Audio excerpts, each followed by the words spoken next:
Hey everybody, this is Minion Soldier, and this is the Piracy Show. So, on today's video, we are going to be talking about the hidden landing area on Grim Hex.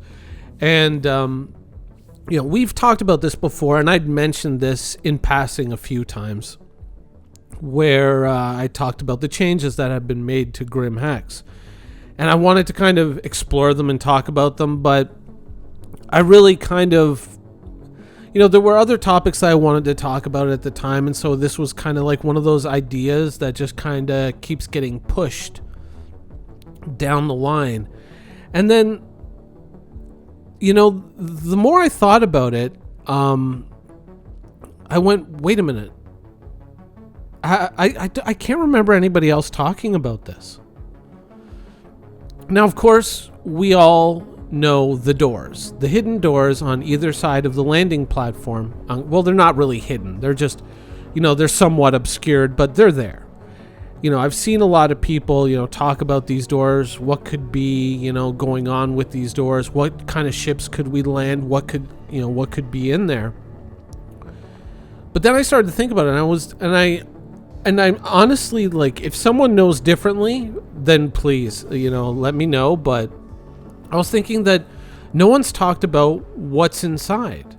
Everyone's talked about what's on the outside. No one's talked about what's on the inside, or not that I've seen. So I figured today I'd share a little secret with you. Maybe. Let's talk about Grim Hex's hidden landing area. So now, as you can see, the tunnel itself is, it's basically a tunnel from one door to the other, and it's got kind of a curved shape. And what I think is going to happen here eventually is you can kind of see that platform down on your lower right, and there's a couple of them there. I think that what CIG is going to do is they're going to make it so that larger ships, like perhaps Caterpillars or larger cargo ships, can come in and move cargo at that lower docking area.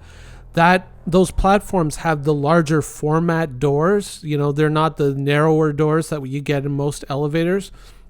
These are the large industrial elevators like you have when you're going down to the promenade level in Grim Hex. These are the wider doors, and you're going to see a close-up of them right up here. So I think that this is going to be kind of like a main cargo loading and offloading area. I'm not sure if this is going to remain, or this is going to become like a proper, place to spawn ships. I'm not sure. I mean, that theoretically, that is something that Grim Hex may lose entirely in the end, is that Grim Hex may simply be a way station, and you may not be able to spawn your ships at Grim Hex in the future. I mean, you may be restricted to places like Levski instead. And the reason for that being, of course, is that it's the same reason why all our landing areas are now internalized and hidden.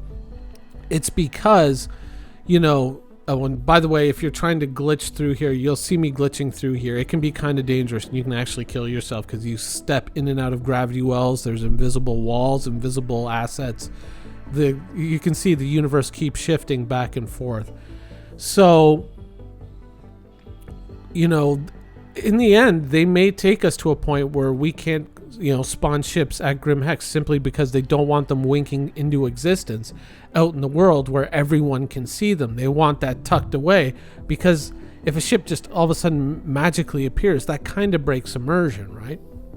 So in the end, they, because this looks like it's a cargo loading and offloading area, it may not be a proper docking bay in the traditional sense that we're used to on larger areas like Lorville or Area 18, and it may strictly be a place where cargo is dropped off or picked up.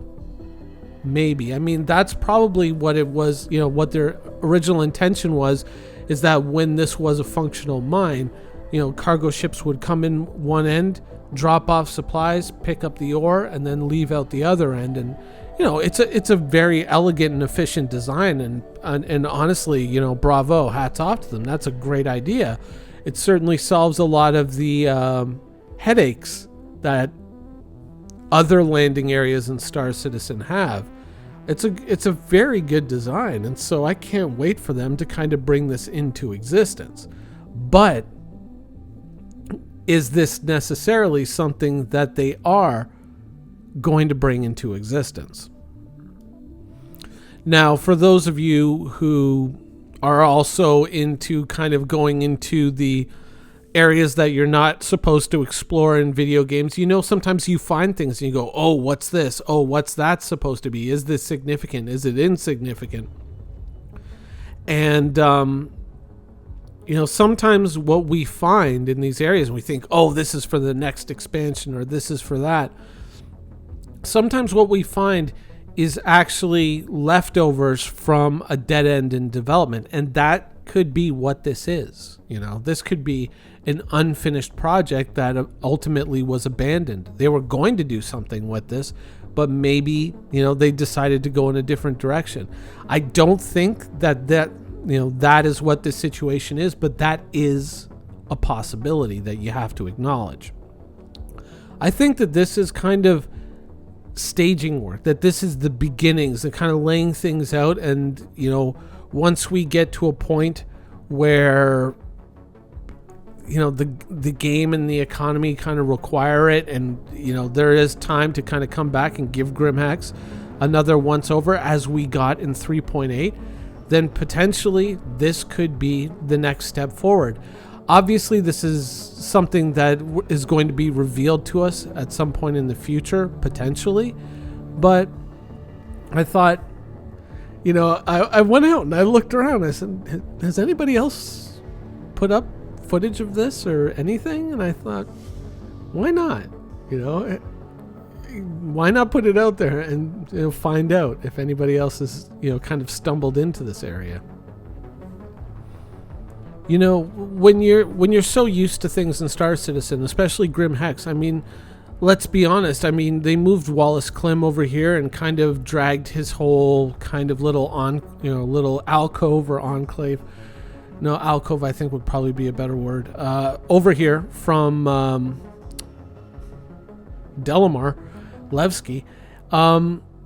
Ever since they brought that over here and they added those new elevators, you know, for a long time, GrimHex has been fairly static. I mean, it's gotten little changes and little booths and things like that. But GrimHex really hasn't gone through any really big changes. But I think it's safe to say that there are some big things in store yet for good old GrimHex. Anyways, go ahead, log into the game. I've shown you how to get in here if you didn't know how to before. Hope you guys enjoyed it, and thanks for watching.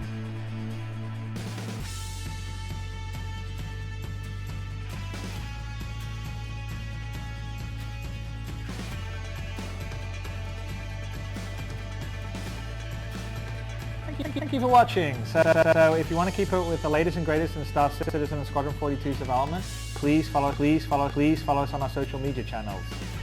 See you soon.